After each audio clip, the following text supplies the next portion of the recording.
রাত্রিবেলা মালিক ইবনে দিনার ঘুমিয়ে আছেন, স্বপ্ন দেখতেছে রাহমাতুল লিল আলামিন আমার পেয়ারা নবীজি মালিক ইবনে দিনারের সঙ্গে স্বপ্নে নবীজি দেখা দিয়েছে। বন্ধুগণ আমার, আসেন আমাকে বলা হয়েছে হুজুর একটু পিতামাতা সম্পর্কে আলোচনা করার জন্য আমি এদিকে চলে যাব, কিন্তু আপনাদেরকে বুঝাই তাহলে দুনিয়ার ছোট্ট জীবন আমাদের কাজ কি? এক নাম্বার কাজ হলো আল্লাহর আইন মেনে চলা, আল্লাহর নবীর কদমের গোলামি করা। কথা কোন ঠিক কিনা? এমন জীবন করিয়া গঠন, হাসিবে তুমি কাঁদিবে ভুবন, কোটি কোটি হাজার হাজার কোটি টাকার মালিক হয়ে লাভ নাই। আপনার একটা সন্তান তাকে মানুষের মতো মানুষ বানান, আপনার একটা সন্তান তাকে আদবওয়ালা বানান, আপনার একটা মেয়ে তাকে আলেমা বানায় দেন, তাকে পর্দানিসীন বানান, তাকে ভদ্র বানান, তাকে শিক্ষিত বানান, তাকে ডাক্তার বানান, ইঞ্জিনিয়ার বানান, অথবা শিক্ষক বা শিক্ষিকা তাকে বানান। আপনার সন্তানটাকে আপনি প্রতিষ্ঠিত করেন, মানুষের মতো মানুষ বানান, তাহলে আপনার জীবন সার্থক হবে। আপনি নবীর সুন্নতের জীবনের রঙিন হয়ে যান, আপনি নবীর কদমের গোলামে গোলাম হয়ে যান। যদি হতে পারে এটাই জীবনের সার্থকতা, নইলে জিন্দেগির 4 পয়সাও দাম নাই, 4 পয়সাও দাম নাই, 4 পয়সাও এই জীবনের দাম নাই, 4 পয়সাও জীবনের দাম নাই। বাড়িতে বৃদ্ধ মা খেদমত করতে থাকেন, বৃদ্ধ বাবা যা কিছু ভালো খাইতে মন চায় বাবাটারে খাওয়ান। রিজিক কি আমাদের হাতে না আল্লাহর হাতে? তাহলে বৃদ্ধ বাবা মা যদি থাকে, ভালো কিছু যা খাইতে মন চায় বাবা মারে খাওয়ান। অনেক সময় বাবা মার ভালো কিছু খাইতে মন চায়, কিন্তু হয়তো আপনি চিন্তা করেন এখন যদি এত খরচা করি সামনে আরো কিছু আছে, নাই চিন্তা করতে হবে না। আব্বা আম্মার যদি ভালো কিছু খাইতে মন চায় আপনি খাওয়ান। বলে হুজুর কেন খাওয়াবো? আমি আপনার একটু বুঝাইতেছি কেন খাওয়াবেন। আপনাদের দেশে মুরগি আছে না নাই? মুরগি পালেন, অনেকে পালে। মুরগির দেখেন 10টা বাচ্চা হলো, ডিমের বাচ্চা হয়েছে। মুরগির পেট থেকে বাচ্চা বের হয় নাই, ডিম এসেছে, ডিম থেকে বাচ্চা ফুটলো। মুরগি কিন্তু বাচ্চারা দুধ পান করায় না। ওই মুরগিটা বাচ্চাদেরকে নিয়ে জঙ্গলের মধ্যে যাইয়া পা লড়ায় লড়ায় ময়লা আবর্জনা ছিটায় ছিটায় বাচ্চাদেরকে ঠুকায় ঠুকায় মুরগি বাচ্চাদেরকে খাওয়ায়। যদি ওই বাচ্চা ধরার জন্য কোনো চিল আসে অথবা কাক আসে বাচ্চা ধরার জন্য, তখন দেখবেন ওই মুরগিটা ওই চিলের সাথে বা কাকের সাথে মারামারি করে বাচ্চাটাকে বাঁচানোর জন্য। মুরগি একটা ডাক দেয়, ডাকের সাথে সাথে সব বাচ্চাগুলি মায়ের পাখনার নিচে চলে আসে। মুরগিটা তার পাখনাটা দিয়ে বাচ্চাদেরকে ঢেকে ধরে দাঁড়ায়। জীবন উপেক্ষা করে একটা মুরগি তার বাচ্চাদেরকে বাঁচায়, এটার নাম হলো মা। যেই মা আপনাকে ওইভাবে আগলে ধরে আপনাকে সারা জীবন বাঁচানোর চেষ্টা করলো, ওই মা ভালো খাইতে মন চায়, আপনি খাওয়াইলেন না, আপনি না খাওয়াইয়া টাকা জমা করে রাখলেন। আপনার মতো ব্যর্থ সন্তান আল্লাহর আসমানের নিচে আর কেউ হতে পারে না। কথা বলেন ঠিক কিনা? শুনে বুঝে যাবেন ওয়াজ কেন। আবার বলছি 100 বছর আগে যারা ছিল আজকে কেউ নেই। 100 বছর পরে আমরা আর কেউ থাকবো না। জমিন থাকবে, মাহফিল থাকবে, ওয়াজ থাকবে, কোরআন থাকবে, নামাজ হবে, আযান হবে, কিন্তু আমরা কেউ নাই। তাহলে মাঝখানে ছোট্ট জীবনে আমাদের কাজ কি? আহসানু আমালা, ভালো কাজ, ভালো কাজ, ভালো কাজ, খুঁটে খুঁটে দেখে দেখে দেখে দেখে নবীর রঙে রঙিন হয়ে ভালো কাজগুলি করেন, ভালো কাজগুলি করেন, অমর হয়ে থাকবেন। ভালো কাজ করেন, অমর হয়ে থাকবেন। আমাদের কাজই হচ্ছে ভালো কাজ করা। প্রিয় উপস্থিতি আমার, খুবই মনোযোগের সাথে কথাগুলি শুনবেন। আল্লাহ রাব্বুল আলামিন কোরআন শরীফে আমাদেরকে বললেন, আমার বান্দারা আল্লাযী খালাকাল মাউতা ওয়াল হায়াতা লিয়াবলুয়াকুম, তোমাদের হায়াত ও মৌতের মাঝখানে আমি আল্লাহ তোমাদেরকে পরীক্ষা করব। পরীক্ষা চলতেছে আমাদের জীবনে, কি পরীক্ষা চলতেছে? আইয়ুকুম আহসানু আমালা, কে ভালো আমল করো আমি আল্লাহ সেটা দেখব। কে ভালো আমল করো আমি আল্লাহ সেটা দেখব। কে ভালো আমল করো আমি আল্লাহ সেটা দেখব। ভালো আমল।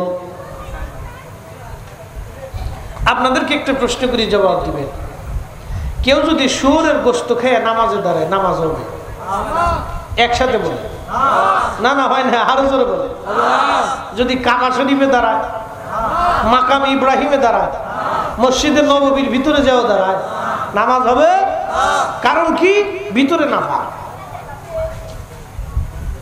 ভিতরে না পা। দরবেশের টাকা চুরি করলো ৩৬,০০০ কোটি। প্রত্যেক রমজানে ৭ দিন যে ইতিকাফ করতো মক্কায়, লাভ কি? হবে না। 7 দিনে প্রত্যেক মক্কাতে রমজানে 7 দিন মক্কায় ইতিকাফ করে আসছে। 10 দিন হেরেমে ইতিকাফ করতো, মসজিদে নববীতে ইতিকাফে বসতো। বলেন কি ফায়দা আছে? মেহেশ্বরের কঠিন মাঠে 18 কোটি মানুষের মামলার আসামি সে। দুনিয়া তো আসামি আছে, দুনিয়াতে বিচার যদি নাও হয়, ধরেন হইল না, বিচার পাইলাম না, কিন্তু হাসরের মাঠে বিচার করনে বলা মালিকের আদালতে 18 কোটি মানুষ, হিন্দু মুসলমান বৌদ্ধ খ্রিস্টান একসাথে মামলা করবে। আল্লাহ তার কাছে পাওনা পাইতাম। গরিব বলবে রব আমার সেই এই মাসের চাউলের টাকা নিয়ে গেছে। ওই অন্ধ বলবে রব আমার ভাতার টাকা নিয়ে গেছে। ওই গরিব অসুস্থ লোক বলবে রব আমার অসুস্থতার চিকিৎসার বরাদ্দ ছিল, সে নিয়ে চলে গেছে। ওই সরকারি ওষুধ আসছিল, তারা চুরি করে বেঁচে করে আমার এই ওষুধটা খেতে দেয়নি। আল্লাহ আমার ওই কষ্টের ভিতরে আমি যন্ত্রণা ভোগ করে কত রাত অসুস্থতায় ভুগছি। আল্লাহ আমার বান্দা আমার এই পাওনাটা তুমি রব আজকে বিচার দিলাম, আমরা বুঝাই দিতে কও। বলে কোটি বছর ইবাদত করলে কি লাভ হবে? কোনো লাভ নাই। এই জন্য যে জীবনটা করলে আখিরাতের নাজাত হবে সেই জীবনটাই করা দরকার। কিন্তু বড় দুর্ভাগ্য কি আমাদের জানে, এরা জীবনে ওয়াজ দেয়ও না, ওয়াজ শুনেও না, ওয়াজে তারা বসেও না। ওয়াজ যারা দেয় তারা হলো মধ্যবিত্ত নিম্নবিত্ত, ওয়াজ যারা শুনে তারা মধ্যবিত্ত নিম্নবিত্ত। আরো কিছু লোক যেমন চেয়ারম্যান সাহেবের মতো কিছু মানুষ যারা সহজ সরল ও বুঝে সোঝে না, এই আমার মতো বলদ, তারাই মাহফিলে এসে বসে। কি কথা কন না কে? ভালো মানুষ এদেশে বলদ হয়েছে। আপনি চুরি করবেন না, ডাকাতি করবেন না, শেষরামি করবেন না, কোনো কিছুতে নাই। দেখবেন লোক সাদা সিধে মতো চলে, নামাজ কালাম পড়েন, কারো ধমক টমক দেন না, গালি গালাজ পারেন না। মানসিক লোক আসলে বলো কি কর কে বলো। আর সিটারি বাট্টারি করবেন কেন? খুব চালাকি, বিরাট চলা, ও বিরাট চলা। বুঝতে পারছেন? দোষ আমাদেরও আছে, আমরা ভালোকে ভালো বলতে পারতেছি না। এই অ্যাটিটিউড মাইন্ডেড আমাদের নষ্ট হয়ে গেছে বাবা। এই জন্য আমাদেরকে ভালোকে ভালো বলতে হবে। আপনি আমেরিকাতে যান তো, অর্ধ উলঙ্গ মেয়ে হাফ প্যান্ট পরে রাস্তায় হাঁটতেছে, আপনি তাকে দিয়ে চুরি করাইতে পারবেন না। আমেরিকাতে যান তো, ইউনিভার্সিটির মেয়ে হাফ প্যান্ট পরে ইউনিভার্সিটিতে ক্লাস করতে আসছে, জিন্সের প্যান্ট পরে আসছে মেয়ে, ইসরায়েলের বিরুদ্ধে ফিলিস্তিনের পক্ষে তারা মিছিল দিতেছে। দেখেন কারণ কি? মানবতার জন্য। ওরা এই মানুষ মেরে ফেলতেছে, এটা অন্যায়। ওদের মতো অর্ধ উলঙ্গ মানুষ ওরা বলতেছে এটা অন্যায়, এটা অন্যায়। যেটা আমাদের প্রত্যেকটা মুসলমানের করা উচিত ছিল সেটা আজকে আমেরিকার খ্রিস্টানরা করলো। যেটা আমাদের সৌদি আরবের বাদশার করার কথা ছিল সেটা আজকে ব্রাজিল করতেছে। সেটা ব্রাজিলের প্রেসিডেন্ট করলো, সেটা কিউবার প্রেসিডেন্ট, ইকুয়েডরের প্রেসিডেন্ট ইসরায়েলের সাথে সম্পর্ক ছিন্ন করলো। যেটা করার কথা ছিল আরব আমিরাতের, সেটা করতেছে আজকে খ্রিস্টানেরা। কাফেরের দেশের মানুষ আজকে ইসরায়েলের সাথে সম্পর্ক ছিন্ন করলো, অথচ আমরা মুসলমান তার সাথে সম্পর্ক ছিন্ন করতে পারি না। কথা ঠিক না? আমি হজে যাই দেখি কোকা কোলা সৌদি আরবের মানুষ অধার সে মানে ঢকর ঢকুর গিলি গিলি খাচ্ছে। আমার সামনে এনে দিচ্ছে, আমি কি আমাকে কোকা কোলা দিলেন না বিষ দিলেন? আমি মরে যাবো না খেয়ে, তো এটা খাবো না। কারণ সৌদি আরবের মানুষ এটা ঢক ঢক করে গিলে খায়, ও খাইতে পারে। কিন্তু আমি বাঙালি বেহুশ না, আমি মুসলমান, জন্ম নিয়েছি। চোখের সামনে ফিলিস্তিনের নিরীহ মানুষ, কত হাজার হাজার হাজার হাজার সন্তান আজকে এতিম হয়ে গেছে, পরিবার সহ নিশ্চিন্ন হয়ে গেছে, চোখ নাই, হাত নাই, পা নাই। এই দৃশ্য দেখার পরেও আমি কোকা কোলা খাবো? আমাকে গুলি করো তো কোকা কোলা খাওয়া যাবে না, আমি বিষ খাবো তো কোকা কোলা খেতে পারবো না। কথা বলেন ঠিক না? তো হতেই পারে না, খাচ্ছি। বুঝতে পারছেন? আমরা অনেক সমস্যার ভিতরে আছি। উপায় কি? উপায় আমাদের, আমরা যতটুকু মেনে চলতে পারি, যতটুকু মেনে চলতে পারি, এছাড়া আমাদের আর কিছু। কে আমাদের ময়দানে বলতে পারবো আল্লাহ আমি ফিলিস্তিনের পক্ষে ইসরায়েলের বিরুদ্ধে গুলি করতে পারি নাই, কিন্তু তার পণ্যটা আমি বয়কট করছি। আল্লাহ আমি তার জন্য দোয়া করছি, চোখের পানি ফেলছি। আল্লাহ আমি মাহফিলে তার জন্য স্লোগান দিয়েছি। আল্লাহ কিয়ামতের ময়দানে এই হকের জন্য আল্লাহ আমাদেরকে মাফ করে দিতে পারে। কথা বলেন ঠিক কিনা? প্রিয় উপস্থিতি আমার, পটিয়ার মুসলমান খুব মনোযোগ দিয়ে শুনবেন। আজকে একটা ঘটনা শোনাবো আপনাদেরকে। যারা বাবা মাকে শ্রদ্ধা কম করেন, মহাব্বত কম করেন, শুনে যাবেন আজ, মনে রেখে যাবেন এই ওয়াজ সারা জীবনের জন্য। এই ঘটনাটা মনে রাখবেন। বিশ্ববিখ্যাত ইমাম আবুল ফারাজ ইবনুল জৌজি, ওনার একটা কিতাব আছে নুরুল হিকায়াত। এই কিতাবের মধ্যে তিনি একটা ঘটনা লিখতেছেন। বিশ্ববিখ্যাত আল্লাহর একজন ওলি ছিলেন, তার নাম হযরত মালিক ইবনে দিনার আল ইরাকি আল বসরি রাহমাতুল্লাহ আলাইহি। হযরত মালিক ইবনে দিনার তিনি প্রত্যেক বছরে মক্কায় হজ করার জন্য ইরাকের বসরা থেকে আসতেন। এক বছর তিনি হজে আসলেন, হজ শেষ করলেন। হজ শেষ করার পরে আল্লাহর দরবারে দোয়া করলেন, আল্লাহ আপনি দয়া করে আমাকে জানান কার হজ হলো কার হজ হলো না, আপনি দয়া করে আমাকে একটু জানান আল্লাহ। উনি দোয়া করলেন, কান্নাকাটি করলেন, আল্লাহ এত মানুষ হজে আসলো কিন্তু দোয়া কবুল হলো কি হলো না জানা নাই। মনে রাখবেন, হজের প্রথম দিন শুরু হয় আরাফাতের মাঠ দিয়ে। প্রথমে আপনি মিনাতে যাবেন, ওখান থেকে আপনি আরাফায় রওনা দিবেন। আরাফার ময়দানে হাজী যখন রব্বুল আলামিনের দরবারে হাত তুলে কান্দে, আমার আল্লাহ সাথে সাথে হাজীর জীবনের গুনাহ আল্লাহ মাফ করে দেয়। না হয় না, জোরে বলেন সুবহানাল্লাহ। শুধু গুনাহ মাফ হয় না, আরাফাতের মাঠে দোয়া কবুলের জায়গা। এখানে হাজী যখন কান্না করে আল্লাহ দোয়া কবুল করে নেয়। এই জন্য আরাফাতের ময়দানে যখন হাজিরা দোয়া শুরু হয়, কান্নার রোল পড়ে যায়, হাজিরা চিৎকার মেরে মেরে কান্না করতে থাকে। জীবনের সব অপরাধ সামনে নিয়ে কান্না করে, আল্লাহ ভুল হয়ে গেছে। আরাফাতের মাঠে হাজী কান্না করে, বেশি পরিমাণে হাজির কান্নাটা আরাফাতের মাঠে হয়। আরাফাতের মাঠের দোয়া কখনো ফেরত আসে না। হযরত মালিক ইবনে দিনার দোয়া করলেন, রব লক্ষ লক্ষ হাজী তো হজ করলো, কিন্তু কার হজ কবুল হলো আজকে তো জানা নাই। আল্লাহ আপনি দয়া করে বলে দেন কার হজ কবুল হলো, কার হজ কবুল হলো না, আল্লাহ বলে দেন। আল্লাহ রাব্বুল আলামিন রাত্রিবেলা হযরত মালিক ইবনে দিনারকে স্বপ্ন দেখাইলেন, মালিক রে সবার হজ আমি আল্লাহ কবুল করেছি, সবার জীবনের গুনাহ আমি আল্লাহ মাফ করে দিয়েছি, কিন্তু একজন মানুষের দোয়া এবং একজন মানুষের হজ আমি আল্লাহ কবুল করি নাই, এবং একজন মানুষকে আমি আল্লাহ ক্ষমা করি নাই। লক্ষ লক্ষ মানুষ আমি মাফ করছি, কিন্তু একজনকে মাফ করি। তো মালিক ইবনে দিনার ইরাকি বসরি খুব চিন্তায় পড়ে গেলেন যে ওই একটা লোক যদি আমি হই তাহলে আমার জীবন বরবাদ হয়ে গেছে। ওলিরা তো সবসময় আল্লাহকে খুশি করার জন্য নিয়োজিত থাকতেন। একসাথে বলবেন আল্লাহু আকবার। ওলিরা কাকে সন্তুষ্ট করতেন? আল্লাহকে এবং তার রসুলকে। ওলিদের কাজই ছিল আল্লাহ তার রসুলকে খুশি করা। কত পদ্ধতি দিয়ে তারা আল্লাহকে খুশি করে, যত পদ্ধতি ছিল সব পদ্ধতি দিয়ে তারা আল্লাহ এবং তার রসুলকে খুশি করতেন। সবসময় তাদের কাজ ছিল আল্লাহ তার রসুলকে খুশি করা। আর আমরা হয়েছি ব্যতিক্রম, আমাদের কাজ হলো খালি শয়তানকে খুশি করা, খালি শয়তানকে খুশি করা, যার কারণে আমরা ওলি হতে পারি না। আমাদের কাজ হবে আল্লাহকে খুশি করা, শয়তানকে বেজার করা।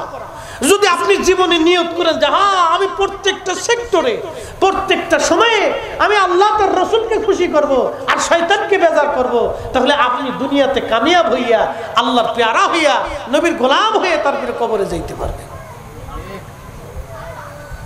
খুব মনোযোগ দিয়ে। তো মালিক ইবনে দিনার খুব চিন্তায় পড়ে গেলেন, ব্যাপার কি, ওই লোকটা যদি আমি হই তাহলে আমার জীবনটা বরবাদ হয়ে যাবে। উনি আবার কাঁদতেছে। রাত্রি আল্লাহ স্বপ্ন দেখিয়েছেন, আবার কাঁদতেছে। পরের দিন আল্লাহ আবার স্বপ্ন দেখাইলেন, মালিক তোমাকেও মাফ করে দিয়েছি, কিন্তু একজনকে মাফ করে নাই। মালিক ইবনে দিনার বললেন, ইয়া রাব্বি, কাকে মাফ করেন নাই? বলে তার নাম মুহাম্মদ ইবনে হারুন সমরকন্দি। মুহাম্মদ ইবনে হারুন সমরকন্দি। সমরকন্দ বর্তমান আফগানিস্তানের পার্শ্ববর্তী দেশের নাম উজবেকিস্তান। এই উজবেকিস্তানের একটা এলাকার নাম বুখারা। এই বুখারার পাশে শহরের নাম হচ্ছে সমরকন্দ। এই সমরকন্দে বাড়ি ছিল মুহাম্মদ ইবনে হারুন সমরকন্দি। মালিক ইবনে দিনার রাহমাতুল্লাহ আলাইহির ঘুম ভেঙে গেল, তাহাজ্জুদ পড়লেন, ফজরের নামাজ পড়ে হেরেম শরীফের আহলুল মক্কা যারা ছিলেন, মক্কার বাসিন্দা, তাদেরকে ডেকে বলেন, হে বাসিন্দারা, মুহাম্মদ ইবনে হারুন সমরকন্দি নামক কাউকে কি তোমরা চিনো? লোকেরা বলল, হ্যাঁ হুজুর, আমরা তার চিনি, সে মস্ত বড় বুজুর্গ আমল করনেওয়ালা। আজকে 40 বছর ধরে সে মাকামে ইব্রাহিমের সারা রাত্র ভরে ভরে আল্লাহর ইবাদতে কাটায়। অ্যাটেনশন, আমার দিকে তাকাবেন, কি ইম্পর্টেন্ট কথা। 40 বছর ধরে সে মাকামে ইব্রাহিমে সারা রাত্র ভরে ইবাদতে কাটায়। আমি আপনি যদি একটা বারের জন্য হেরেমে যাই, হেরেমে যাওয়ার পরে অনুভূতিটা একেবারেই পরিবর্তন হয়ে যায়, চেঞ্জ হয়ে যায়। তাওয়াফের সময় কত কোয়ালিটির নারী আপনার সাথে তাওয়াফ করবে। আফ্রিকা, ইউরোপ, এশিয়া, আমেরিকা, 7 মহাদেশের মানুষ, 7 মহাদেশের মুসলমান নারী পুরুষ একসাথে তাওয়াফ চলতেছে, কিন্তু কেউ কারো দিকে ভুরুক্ষেপ করে না। একসাথে বলবেন আল্লাহু আকবার। 7 মহাদেশের মানুষ একসাথে তাওয়াফ করতেছে, সাই করতেছে, কিন্তু কেউ কারো দিকে তাকানোর সুযোগ নেই। ওই অনুভূতি ওই সময় আসে না। হেরেম শরীফে মাকাম ইব্রাহিমে কাবা ঘর ধরে যখন কান্নাকাটি করে, কি পুরুষ কি মহিলা, পাশে মহিলা খোদার ঘর ধরে কাঁদতেছে, পাশে যুবক খোদার ঘর ধরে কাঁদতেছে, কিন্তু নারীর দিকে তাকানোর কোনো অনুভূতি নেই।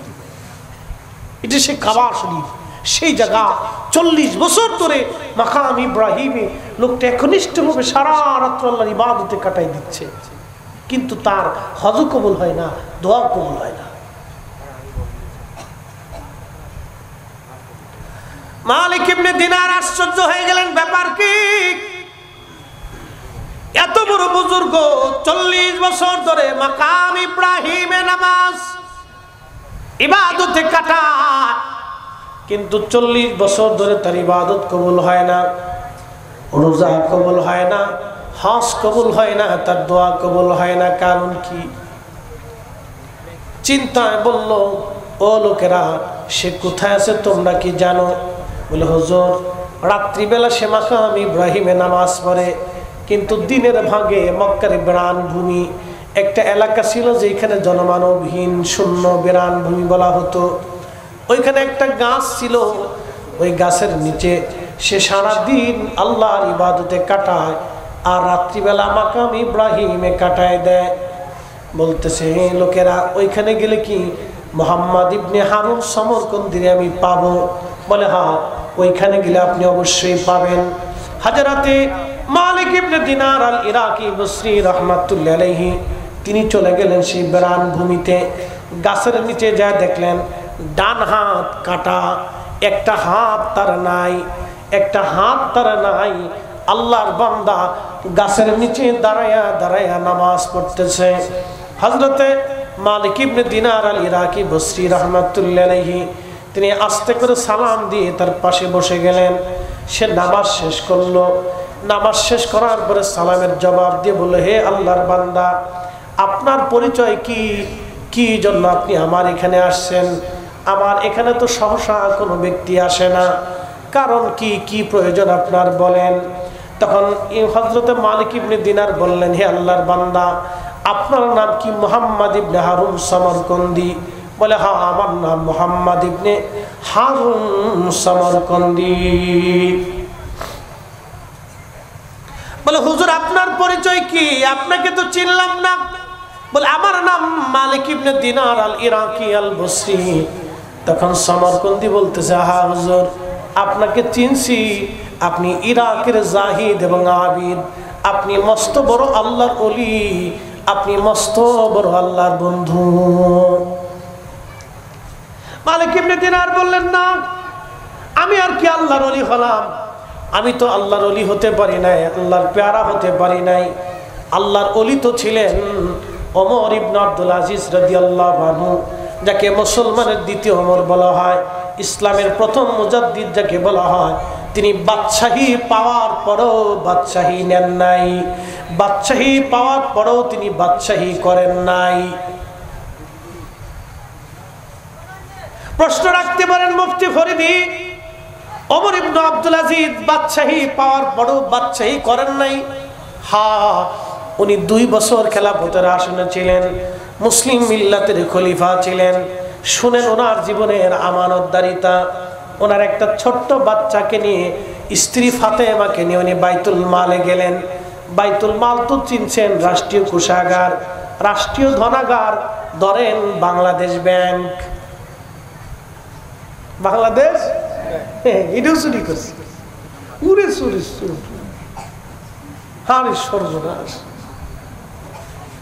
আল্লাহ রাসূল বললেন, ও আমার উম্মত, তোমরা শুনে রাখো, কিয়ামতের আলামতের সুগরা হলো যখন সরকারি কর্মচারী কর্মকর্তারা সরকারি সম্পদকে নিজের মতো ব্যবহার করবে, জনগণের জিনিস জনগণকে না দিয়ে নিজেদের কাজে ব্যবহার করবে।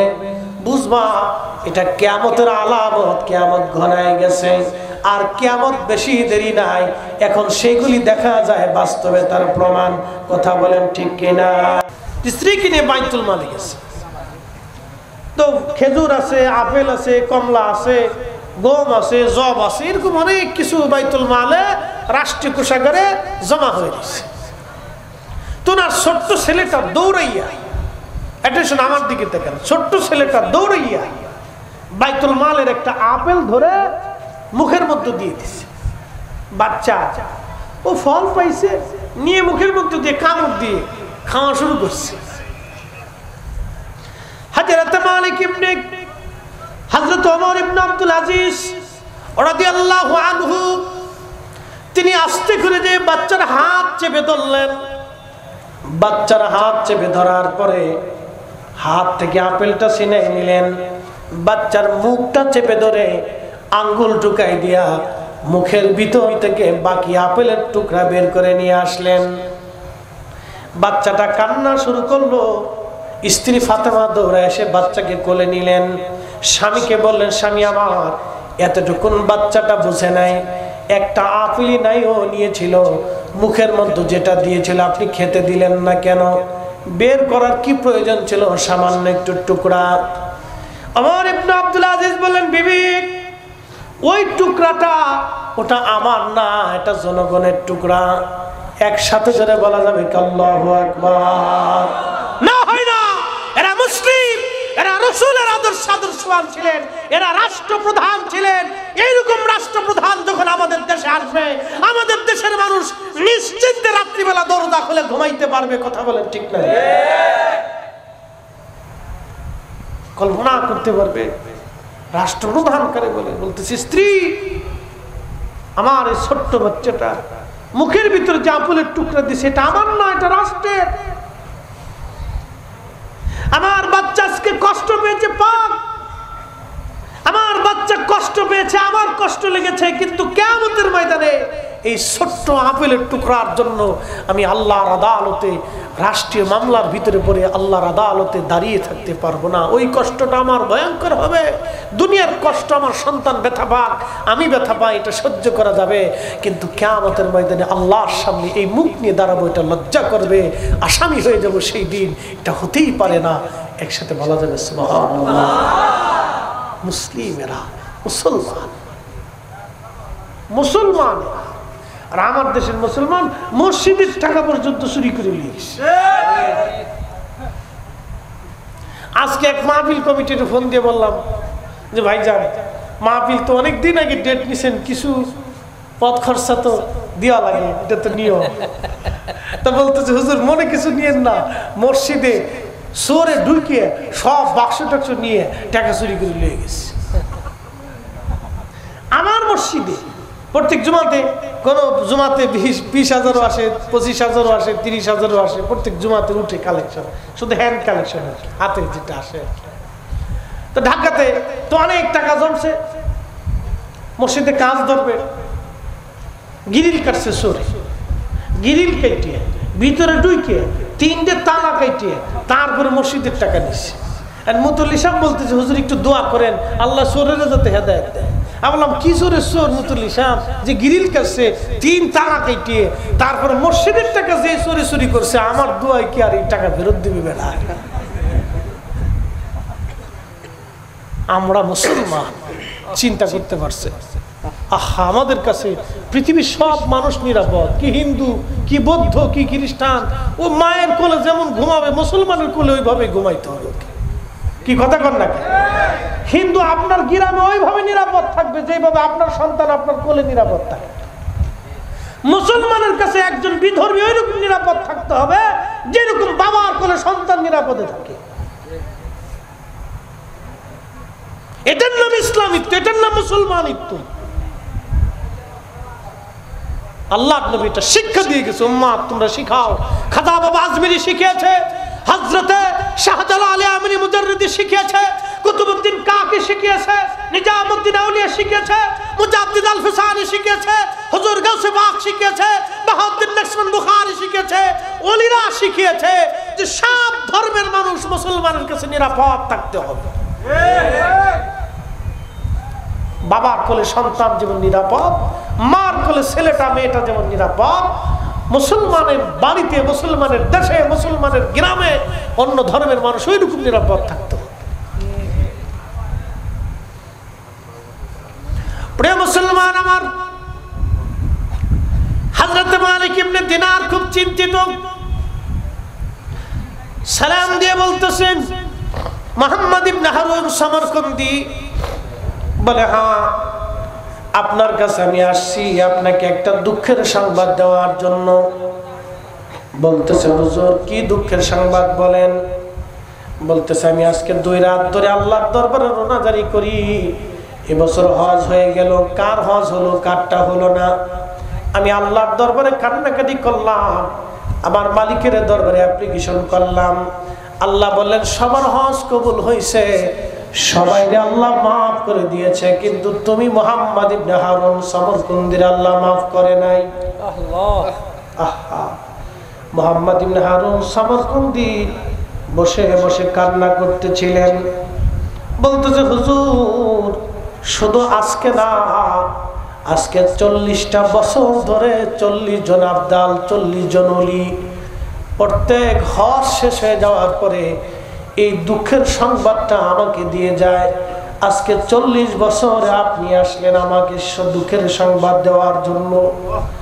40 বছর ধরে আমি মাকাম ইব্রাহিমের সারা রাত নামাজ পড়ি, 40 বছর ধরে নিষিদ্ধ সময় ব্যতীত আমি রোজা রাখি, 40 বছর ধরে বিরান ভূমিতে আমি ইবাদত করি। 40 দিন পর পর আমি পেট ভরে খাবার খাই। সারা দিন রাতে এক বেলা কোন রকম সোলার বুট খেয়ে আমি কোন রকম দিন চালাই দিই। হুজুর 40 বছর আমার ক্ষমা হয় নাই, 40 বছর আমার হজ হয় নাই, 40 বছর ধরে আমি ইবাদত করি, কোন ইবাদত কবুল হয় নাই। ওগো আল্লাহর ওলি, 40 বছর ধরে আমাকে 40 জন আল্লাহর ওলি আবদাল এসে আমাকে দুঃখের সংবাদ দিয়ে গেল। 40 বছর ধরে 40 জনের মাথায় আপনি আসলেন, আমি কি করব এখন বলেন? তখন মালিক ইবনে দিনারিরা কি বললেন, আল্লাহর বান্দা তুমি জীবনে কি ভুল করছিলা, দয়া করে আমাকে বলবানি? বলে হ্যাঁ হুজুর, একটা ভুল আমার জীবন আমাকে এই পর্যন্ত আনছে। বলে কি ভুল বলবানি? হুজুর আমি সমরকন্দের অনেক বড় ধনী ব্যক্তি ছিলাম, অনেক সম্পদের মালিক ছিলাম, 12 জন দাসী বাদী ছিল আমার স্ত্রী ছিল, আমার সংসার ছিল হুজুর, কিন্তু আমি নেশাগ্রস্ত ছিলাম, নেশায় আসক্ত ছিলাম। প্রতিনিয়ত নেশা করে করে বাড়ি আসতাম। শাবানের শেষ রজনী, রমজান আসবে, শাবানের শেষ রাত 30শে শাবান রাত্রিবেলা, ওই দিন আমি মদ পান করে বাড়ি আসছি। মা উনুনে চুলার পাশে বসে বসে মা রান্না করতেছিল। আরবের চুলা, উনুন তো বড় বড় চুলা দেখবেন আপনারা, বড় বড় রুটি ওরা বানায়, বড় বড় রুটি তৈরি করে, বিরাট বড় উনুন, চুলাগুলি বড় বড়। সমরকন্দি ডাক দিয়ে বলতেছে, আল্লাহর ওলি আমার মা উনুনে চুলার পাশে বসে বসে রান্না করতেছিলেন, আম্মা রান্না করেন, আমি মদপায়ী হয়ে আসতেছিলাম বাড়িতে, ঘরের দরজার কাছে আসলাম, মা আমার নেশাগ্রস্ত দেখে আমার হাত চেপে ধরলেন। হাত চেপে ধরে মা বলতেছে, এরে মুহাম্মদ, এরে সন্তান আমার, আজকে শাবানের শেষ রজনী, মাহে রমজান আসবে বেটা। কত মুসলমান রমজানের জন্য প্রস্তুতি নেয়, আর তুই কিনা মদ পান করে বাড়ি আসছিস। কত মানুষ মরে যায়, তুই কি মরতে পারিস না? মা আমাকে রাগারাগি করা শুরু করলেন। মার কথা শুনে হঠাৎ করে আমি মদ পাইছিলাম, আমি নেশাগ্রস্ত অবস্থা, আমি মেজাজ খারাপ হয়ে গেল আমার। হুজুর শয়তান আমাকে পেয়ে বসলো, আমি ওই অবস্থায় মাকে আঘাত করতে লাগলাম, ঘুষি মারতে লাগলাম, থাপ্পড় মারতে লাগলাম মাকে। হুজুর ওই অবস্থায় মা আবার বেশি রাগান্বিত হলেন। মা আমাকে যখন আরো বকাবকি শুরু করলেন, রাগারাগি শুরু করলেন, আমার মেজাজ আরো খারাপ হয়ে গেল। হুজুর আমি আমার মাকে জড়িয়ে ধরে একবারে চেপে ধরে উনুনে আগুনের চুলার মধ্যে মাকে ফেলে দিলাম।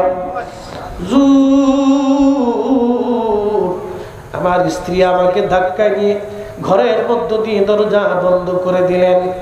সকালবেলা আমার নেশার ঘোর কেটে গেল। ঘোর কেটে যাওয়ার পরে আমি যখন আমার দরজা খুলতে গেলাম, দেখি দরজার বাহির থেকে বন্ধ। স্ত্রীকে ডাক দিলাম, বিবি আমার কর্কশ ভাষায় রাগান্বিত ভাবে আমাকে বললেন, তোমার মতো নাফরমানের সঙ্গে আমি আর সংসার করব না। আমি বললাম কারণ কি বিবি, এই কথা কেন বলো?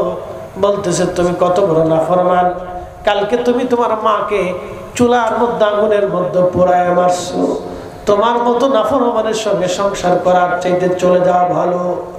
হুজুর পাগল পারা হয়ে গেলাম। দরজা ভেঙ্গে ঘর থেকে বের হইয়া আমি উনুনের পাশে যা দেখলাম মা আগুনের মধ্যে পুড়ে কালো হয়ে কয়লার মতো হয়ে গেছে। হুজুর পাগল পারা হয়ে গেলাম আমি। হায় হায় করলাম কি, আমার জীবনে বিরাট বড় সর্বনাশ হয়ে গেল। হুজুর মাকে দাফন কাফন করলাম। মাকে দাফন কাফন করার পরে আমার মন মানে না, অন্তরে তওবা এসে গেল। হায় হায় হায় করলাম কি, কত বড় ভুল আমি করলাম। আল্লাহর ওলি, আমি ভুল সংশোধন করার জন্য আমার দাসী বাদী যা ছিল আমি সব আজাদ করে দিলাম। ৭,০০০ স্বর্ণ মুদ্রা ছিল আমার কাছে, তখনকার দিনের ৭,০০০ স্বর্ণ মুদ্রা বর্তমানে শত শত কোটি টাকা হবে। হুজুর সমস্ত সম্পদগুলি আমি আল্লাহ রাস্তায় দান করে দিলাম, যদি আল্লাহ আমারে মাফ করে দেয়, তারপরও মন আমার মানে না। ও আল্লাহর ওলি, আমি আমার সমস্ত সম্পদগুলি যা ছিল সব আল্লাহ রাস্তায় দান করলাম, যদি আল্লাহ মাফ করে দেয় তারপরও আমার মন মানে না। এরপরেও আমার মন মানে না। স্ত্রী তালাক নিয়ে চলে গেল, আম্মু বিবিকে তালাক দিয়ে দিলাম, সংসার থেকে জুদা হয়ে গেলাম, তারপরেও মন মানে না। এরপরে যেই হাত দিয়ে আমি আমার মাকে আঘাত করেছিলাম, আল্লাহর ওলি তওবার জন্য ক্ষমার আশা আমি বাম হাত দিয়ে কোরাল দিয়ে কুবাইয়া কুবাইয়া আমার এই হাতটাকেও কেটে ফেললাম। হুজুরও আপনি দেখেন আমার ডান হাত নাই, আমি আমার হাতটাকে নিজে কেটে ফেলছি। আল্লাহর ওলি যদি আল্লাহ মাফ করে দেয় তারপরও আমার মন মানে না। চলে আসছি সুদূর উজবেকিস্তানের সমরকন্দ থেকে মক্কাতুল মুকাররমায় আজকে 40 বছর ধরে মাকামে ইব্রাহিমে সারা রাত নামাজ পড়ি, সারা রাত ইবাদত করি, আল্লাহর ঘর ধরে ধরে কান্না করি, যদি আল্লাহ মাফ করে দেয়। সারাদিন রোজা রাখি, খোদার ইবাদতে কাটাই। 40 বছরে 40 বার হজ আমি করেছি, ওমরা হজ কতবার করেছি তার হিসাব নাই, যদি আল্লাহ মাফ করে দেয়। আল্লাহর ওলি 40 বছর ধরে 40 জন আব্দাল সে আমাদের সংবাদ দিয়ে গেল, সবার মাফ হয় কিন্তু আমার ক্ষমা হয় না, সবার গুনাহ মাফ হয় আমার গুনাহ ক্ষমা হয় না, সবার হজ হয় কিন্তু আমার হজ হয় না। আল্লাহর ওলি করব কি? তখন মালিক ইবনে দিনার মুখের মধ্যে হাত দিয়ে চোখের পানি ছেড়ে কাঁদে, বলে আল্লাহর বান্দারে, দুনিয়ায় আগুন লাগায় আগুন থেকে পালাইতেছো, করছো কি? এত বড় সর্বনাশ কেউ কি নিজের জন্য করে? তোমার এই অপরাধকে ক্ষমা করবে বলো, কি করে তোমার জন্য কে সুপারিশ করবে বলো? আহা, করছো কি তুমি? তোমার ক্ষমা কি করে হয়? তোমার মাফ কি করে হয়? মালিক ইবনে দিনার এই কথা বলে চলে আসলেন।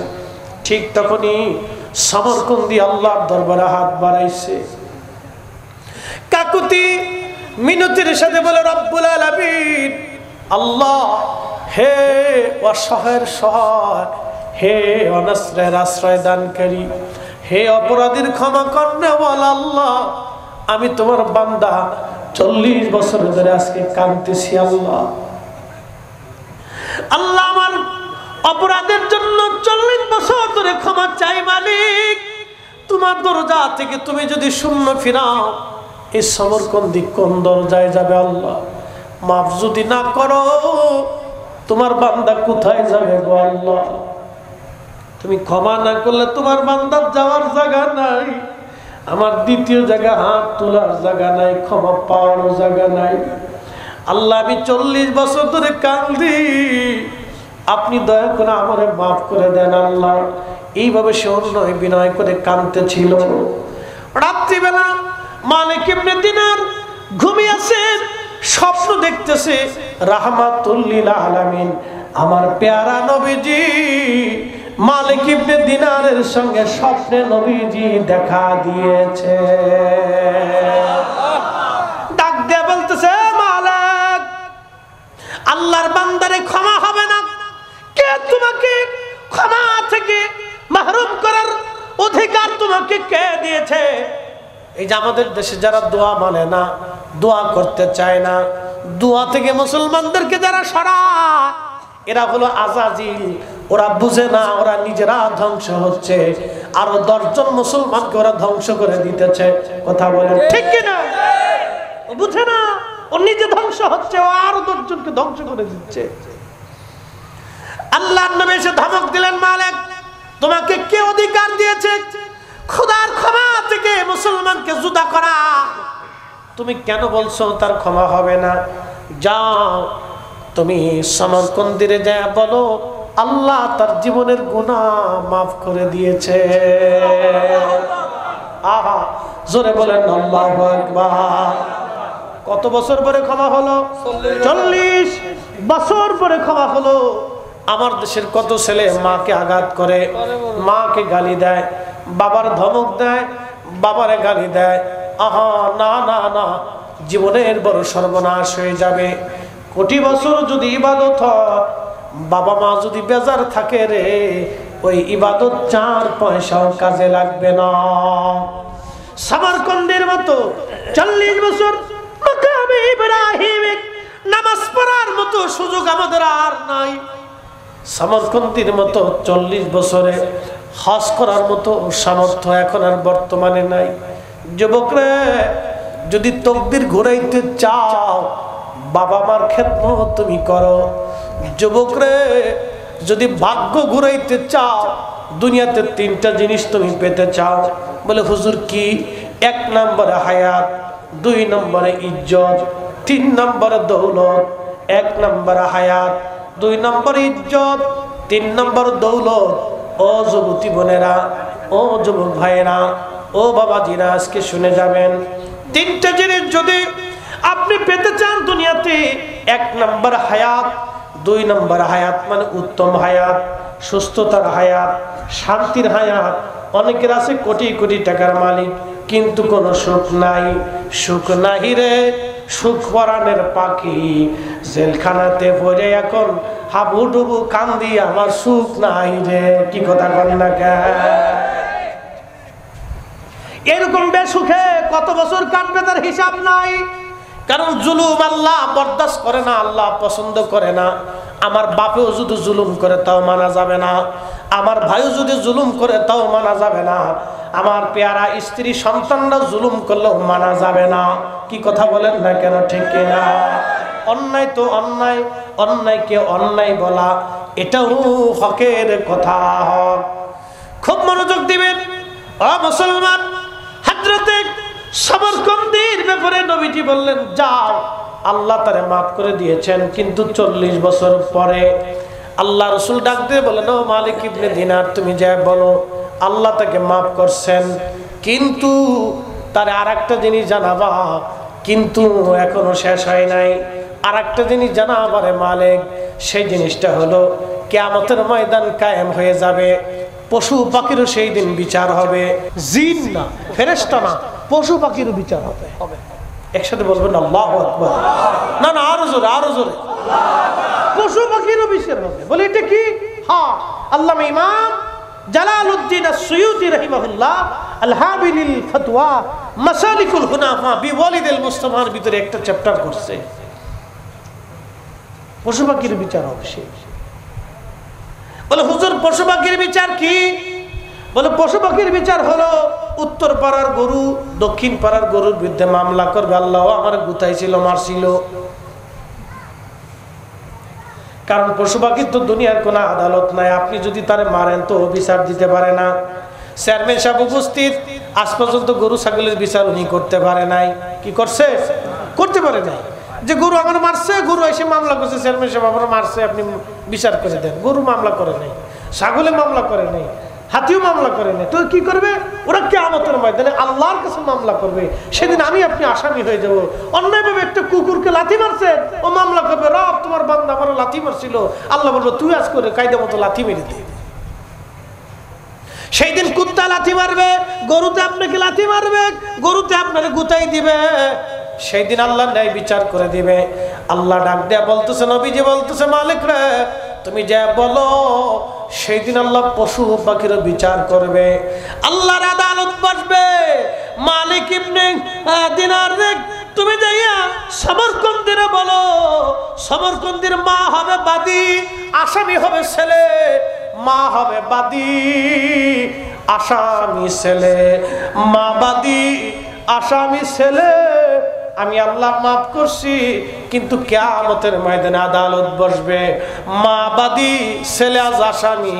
আমি আল্লাহ, আমার আল্লাহ সেই দিন বিচার করবে।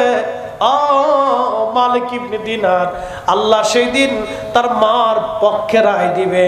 সামরকন্দির বিরুদ্ধে আল্লাহ রায় দিবে। সেই দিন আমার আল্লাহ দুনিয়ার 3 দিনের সমান, 72 ঘন্টা দুনিয়ার 3 দিনের সমান, দুনিয়ার 3 দিনের সমান, 3 দিন 3 রাত যতটুকুন সময় ততটুকুন সময় আল্লাহ সমরকন্দির জাহান্নামের আগুনে পুরাইবে। তারপরও বাবা মার বিচার আমার আল্লাহ করে দেবে। একবার জোরে বলা যাবে কি আল্লাহু আকবার। অতএব সাবধান, কখনোই বাবা মাকে গালি দেওয়া যাবে না, ধমক দেওয়া যাবে না। ফরিদ সাহেব যত বড় বক্তা হোক, আব্বা আম্মা যদি বেজার হয়, আল্লাহর কসম বক্তাগিরির 4 পয়সাও দাম নাই। আমি যত বড় ইমাম হই, তাহাজ্জুদ গুজারি হই, আব্বা আম্মা যদি বেজার হয়, 4 পয়সাও দাম নাই, 4 পয়সাও দাম নাই। আল্লাহর নবী ডাক দিয়ে বলতেছে মালিক ইবনে দিনার, যে বলো আল্লাহ তারে জাহান্নামের আগুনে পোড়াইবে, কিন্তু 3 দিন পরে আমার মালিক আমার আল্লাহ ওই সমরকন্দির মায়ের কলবের ভিতরে আমার আল্লাহ দয়া ঢেলে দিবে। সন্তানের এই পুরা দৃশ্য দেখে মা ডাক দিয়ে বলবে, আল্লাহ ও আমার সন্তান, তুমি জাহান্নামে পুরাইতেছো, আমার কষ্ট হয়, আল্লাহ আমার সন্তানটা আমার কাছে ফিরাইয়া দাও।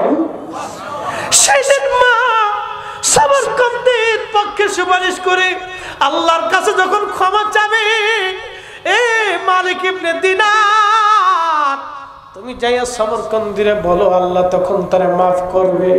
সাথে রিজিকের সাথে, ইজ্জতের সাথে, আরামের সাথে যতদিন বাঁচবেন, বাবা মার খেদমত যদি করেন, ইজ্জতের সাথে বাঁচবেন, আরামের সাথে বাঁচবেন। হায়াত যতদিন থাকবে সুন্দর হায়াত হবে আপনার, সম্মানের সাথে সুন্দর রুটি রুজির মাধ্যমে সেইভাবে আপনি বেঁচে যাবেন যদি বাবা মার খেদমত আপনি করেন। আল্লাহ তৌফিক দান করুন। আওয়াজ তুলে বলেন আমিন।